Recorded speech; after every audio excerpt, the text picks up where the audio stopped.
Bună ziua, dragi prieteni! Vreau să vă prezint un experiment făcut de Costel Cică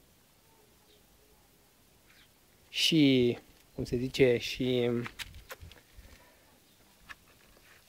intitulat Inventatorul. Vedeți cum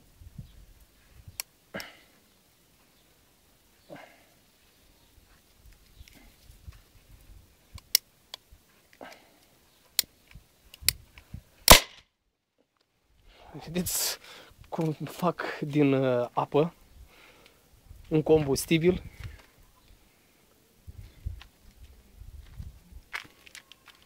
ce poate produce combustibil pentru mașini, generatoare, orice merge pe ea.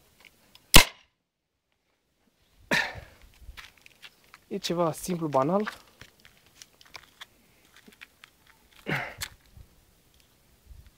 Vedeți instrumentul. Acesta este mini-generatorul de putere foarte mică. Dacă doriți, pot să vă schimb și apă, să nu credeți că am pus altceva în afară de apă. Și vă demonstrez cum merge acest mini-generator. Pentru cei care cunosc, e bine. Astăzi am făcut un boom mare. Așa se face când experimentez ceva nou, neștiind. Vedeți și dumneavoastră acum cum apa fierbe cu bricheta, dau foc și ce credeți? Face bum! Vedeți și dumneavoastră ce putere are acest generator mic.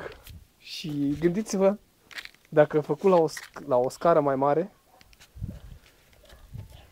el fierbe în continuu. Dacă vedeți, acela este gaz, hidrogen, oxigen. Dacă auziți bine, se și aude. Vă mai împușc o dată. Că am și frică.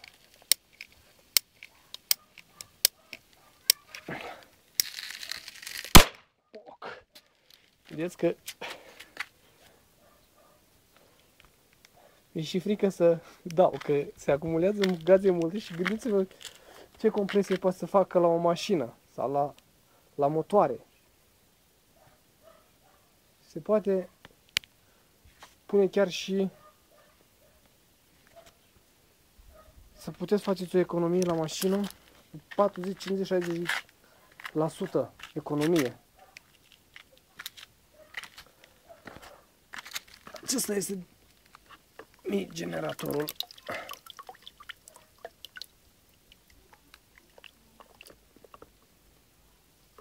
Ce funcționează cu apă plată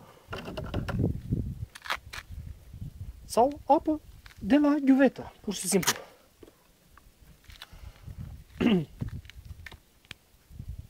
Pentru doritori ceva întrebări, puteți să mă contactați la adresa mea de mail pescaru, știți, care mă cunosc.